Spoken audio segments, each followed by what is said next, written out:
लड़ने का कारण हमें ये नहीं था कि सभापति या उपसभापति, ये मेरा मकसद नहीं था। मेरा मकसद महिलाओं का विकास है। नमस्ते, मेरा चुनाव चिन्ह जो है रोड रोलर है और हमारे हिंदू संस्कृति में 11 रुपया हो या 21 रुपया हो उसको शुभ माना जाता है। ठीक उसी प्रकार से हमारा चुनाव चिन्ह जो है 11 नंबर पे है। आप सभी जनता मालिक से हमारा आग्रह रहेगा मिला करके हमारा सहयोग करें और हम आपके सहयोग के लिए ऋणी रहूँगी। धन्यवाद।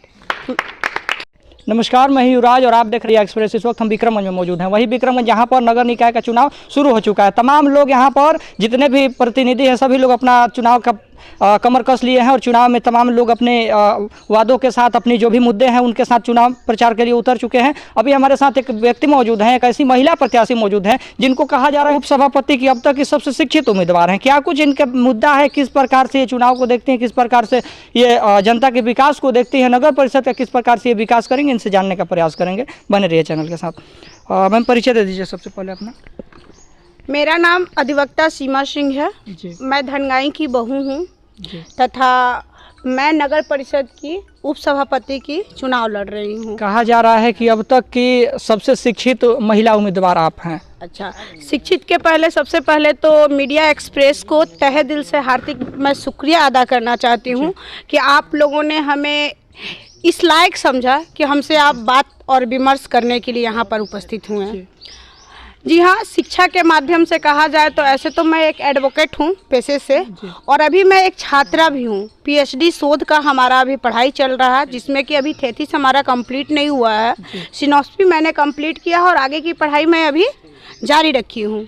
साथ साथ नगर के तमाम मुद्दे को देखते हुए हम नगर में उपसभापति का चुनाव लड़ने का हमारा मकसद हुआ कि मुझे भी इस चुनाव में आना चाहिए। इसका कारण था कि उपसभापति का जो सीट है एक महिला सीट है और एक ऐसी महिला को समाज में आना चाहिए जो कि डेवलपमेंट के बारे में सोच सके, नगर में कहाँ कहाँ कमियां हैं उस पर वो अपना दृष्टिकोण डाल सके, उससे वो रूबरू हो। आप देख रहे होंगे कि उपसभापति का सीट महिला है तो बहुत सारी महिला प्रत्याशी जो हैं इस चुनावी मैदान में अपने भाग्य और किस्मत आजमाने आई हुई हैं। आज हमारे क्षेत्र में कहा जाता है कि महिला सशक्तिकरण है। महिला आज हमारे समाज में कदम से कदम मिलाकर पुरुषों के साथ चल रही है, परंतु ये अफसोस है, आपको पता होना चाहिए ये महिला जो अभी जो ये सीट है उपाध्यक्ष का एक महिला सीट है। जो महिला आज तक समाज में आपसे रूबरू नहीं हो पाई हैं, अपने जनता मालिक के दरवाजे तक नहीं आ पा रही हैं, हमारे गाँव में समाज में कहाँ कौन सी कमी है उससे वो रूबरू नहीं हो पा रही, तो हमारे समाज का विकास पूरी नगर को हम लोग प्रतिनिधित्व करने जा रहे हैं। मेरे भी हस्बैंड टीचर हैं, मैं भी पेशे से एक एडवोकेट हूँ। मान लीजिए हमारी बहाली एडवोकेसी में मैं एडवोकेसी कर रही हूँ तो हमारा वकालतनामा पर जब हमारे हस्बैंड का साइन करने की ऑथोरिटी नहीं है, अपने हस्बैंड की जगह पे मैं कितनी भी शिक्षित हूँ, पढ़ा नहीं सकती हूँ, तो नगर का ये जो सम्मानित पोस्ट है उस पे एक पत्नी को जिता करके पति क्यों राज करेगा? उसमें तो पत्नी को रूबरू होना चाहिए। मैं ये नहीं करूँ मैं सबसे शिक्षित हूँ और ये भी नहीं करूँ मैं सबसे योग्य हूँ। अगर जनता के नज़र में मैं योग्य हूँ तो आप हमें आशीर्वाद दें, क्योंकि कहीं ना कहीं ये अपनी मानसिकता जो है वो बदलने की ज़रूरत है। हम लोग ताला के रूप में कब तक लटक के रहेंगे? कहा जाता है कि करत करत अभ्यास से जड़ीमत हो सुजान, रस्सी आवत जात से सिल पर घिसत निशान। अगर महिला प्रयास करती हैं, ये मैं नहीं कहती हूँ कि मैं सबसे साक्षर हूँ, अगर महिला प्रयास करती हैं, समाज से रूबरू होती हैं, समाज में लड़ने की क्षमता उनके अंदर है, समाज के सही गलत को वो देख सकती हैं, तो वो जरूर समाज का नेतृत्व करें। अगर वो नहीं देख सकती हैं, केवल एज ए डमी ताला के रूप में केवल अटकना चाहती हैं, तो ऐसी महिलाओं की नगर को जरूरत नहीं है, क्योंकि आज जरूरत है पुरुषों के साथ कदम से कदम मिलाकर चलने की, तभी हमारा नगर और हमारा समाज का उत्थान हो पाएगा, अन्यथा हम लोग विधवा विलाप आजीवन करते रह जाएंगे। आपने जैसे नगर के विकास के लिए आपने चुनाव लड़ रही हैं और चुनाव के लिए आप अभी अपना कमर कस ली हैं, तो क्या आपके मन में आया कि आप उपसभापति का चुनाव लड़ रही हैं? क्योंकि सभापति उपसभापति से कहीं उच्च स्तर का पोस्ट होता है, तो आपको तो सभापति का चुनाव लड़ना चाहिए था। सर, मैं आपको बताते चलूं, किसी भी चुनाव हो या कोई भी रणनीति तैयार करने के लिए बहुत सारी पैसे की ज़रूरत होती है। अभी जो हमारा समाज का माहौल बना हुआ है, और मैं ठहरी गरीब महिला, मैं एक छात्रा हूँ, आप समझ सकते हैं पढ़ने वाली छात्रा के पास पैसा कहाँ से आएगा। तो और मैं सभापति की चुनाव लड़ती, उसमें बहुत सारे पैसे अर्निंग करना पड़ता, बहुत सारा ये रहता, तो हम क्यों ना छोटे स्तर से अपने आप को मैं आगे ले जाऊं। विकास करने वाले होते हैं, तो अगर वार्ड के भी आप हैं प्रतिनिधि, आपके अंदर टैलेंट है, वर्क करने की कैपेसिटी है, तो आप वार्ड से भी आप अपने भविष्य को उज्जवल कर सकते हैं। ऐसी बहुत सारी आपको मैं एग्जांपल भी दे सकती हूँ। हमारे समाज में छोटे स्तर से भी लोग बहुत बड़े स्तर तक जा चुके हैं, और लड़ने का कारण हमें ये नहीं था कि सभापति या उपसभापति, ये मेरा मकसद नहीं था। मेरा मकसद महिलाओं का विकास है। आपको पता होगा कि आज नहीं, मैं अगले कई सालों से महिलाओं के हक और अधिकार के लिए लड़ते आई हूँ। साथ साथ मैं एक छात्रा नेता भी हूँ, जो कि पूर्व में मैं राष्ट्रीय कार्यकारिणी मेंबर रह चुकी हूँ, प्रदेश सह मंत्री का दायित्व निभा चुकी हूँ। तो हमें पता है कि महिलाओं का उत्थान और महिलाओं में नारी सशक्तिकरण कहाँ से भरना है। केवल हम घोषणा पत्र तैयार करके महिलाओं के बारे में लंबे लंबा भाषण देकर महिलाओं को मुख्य धारा से नहीं जोड़ सकते हैं। छोटी छोटी उनके बातों को समझें। आज नगर हमारा पंचायत था, नगर परिषद हो चुका, परंतु अफसोस हमें होता है, आंसू आती हैं हमारे आंखों में कि आज महिला के लिए कहीं भी एक शौचालय का निर्माण नहीं किया गया है। ये दुर्भाग्य है हमारे विक्रमगंज का। देखिए, आप अगर जीत जाते हैं और आप अगर सत्ता में आ जाते हैं, चूँकि विक्रमगंज का उपसभापति अगर आप बन जाते हैं, तो महिलाओं के लिए क्या कुछ आपका योगदान रहेगा?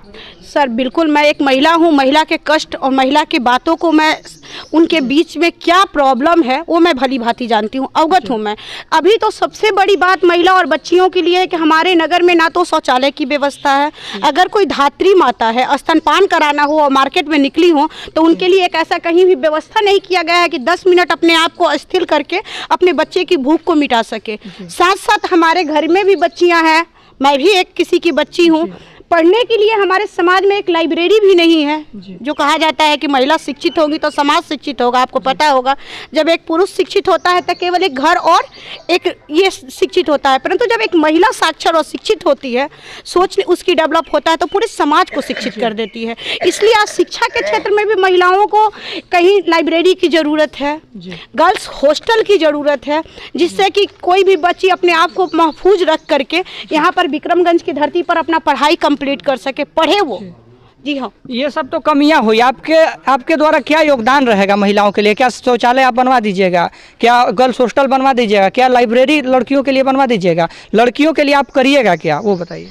सर मैंने जिस मुद्दे पे आपको बताया जो कमियां हैं, पहले यहाँ से स्टार्ट करेंगे। ये नहीं देखेंगे कि मैं ये नहीं कहूँगी कि बहुत बड़ा महल बनवा दूंगी, कोशिश रहेगा। हम जितने भी सभापति हैं सभी लोग इसी मुद्दे पे चुनाव लड़ रहे हैं कि यहाँ पर महिलाओं के लिए एक भी शौचालय नहीं है। कोई कह रहा हम 4 शौचालय बनाए, कोई कह रहा हम 10 शौचालय बनाएंगे, चारों रोड में शौचालय बनाएंगे। सभी लोग ऐसे ही मुद्दे को लेकर के आगे बढ़ेंगे और सभापति बन करके कहीं ना कहीं अपने घर पर जा करके सो जाएंगे। तो आपकी भी द्वारा कही गई बातें हो सकता है कि जनता की नज़र में फेल नजर आ रही है, तो क्या कहना चाहेंगे इस पर? ये सर मैं आपको बता दूंगी, मैं तो कोई बजरंगबली नहीं हूँ कि छीना चीर कर आपको दिखाऊं। सभी लोग कहते हैं इसी तरह से, नहीं, और जीतने के बाद सभी लोग अपने घर पे जाकर सो जाते हैं। सभी लोगों में हम में अंतर है। मैं एक महिला हूँ, आए दिन मैं जब कोर्ट जाती हूँ, इस सिचुएशन से मैं गुजरती हूँ तो अपने आप को शर्मसार महसूस करती हूँ। और साथ साथ मैं एक एडवोकेट के नाते ये भी कहना चाहती हूँ, कुछ हमारा फंडामेंटल राइट है जी, ठीक है, महिलाओं के लिए जी, जो हमारा फंडामेंटल राइट है उसके लिए मैं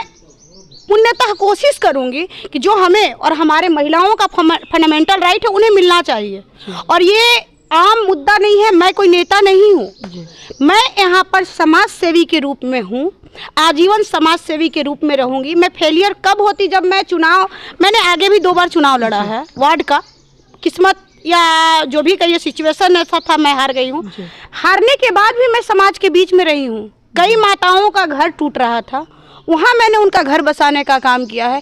कई गरीब बच्चियों का पैसे के अभाव में, समाज के अभाव में उनकी शादियाँ नहीं हो रही थी, मैं अपने माध्यम से, मैं महिला विकास मंच की जिला अध्यक्ष भी हूँ, महिलाओं के माध्यम से, पूरी समाज के माध्यम से उनका सहयोग करने का काम किया है। तो ये लोग जो अभी चुनावी मैदान में कहा जाता है कुकुरमुत्ते के छत्ते के जैसे जो आ गए हैं, बड़ा बड़ा घोषणा पत्र तैयार किए हैं, ये उन पर जाता है। तो जनता को तो कहीं ना कहीं ये चीज़ है कि सभी लोग आते हैं, वादे करते हैं, चले जाते हैं। कहीं ये भी महिला इसी तरह से वादे तो नहीं कर रही है? क्या कहना चाहेंगे जनता से? कहीं ना कहीं उनके मन में भी ये चीज़ होगा कि ये भी इस तरह के वादे कर रही है और कहीं ना कहीं जीतने के बाद ये खुद का विकास करने में लग जाएंगे, हमारा विकास नहीं करेंगे। उनको क्या कहना चाहेंगे? सर मैं बता दूं, मैं खुद का विकास क्या करूंगी, हमें खुद का विकास नहीं करना है और आम लोग में हम में अंतर है। और ये जनता के ऊपर में डिपेंड करता है वहाँ कहाँ तक हमारे ऊपर विश्वास रख सकते हैं। अगर वो हमारा विश्वास, हमारी मान प्रतिष्ठा को रखते हैं तो मैं आपसे वादा करती हूँ, फिर आपसे मैं अगर जीतती हूँ तो 5 साल फिर आप हमसे मिलिएगा या जीतने के बाद मिलिएगा।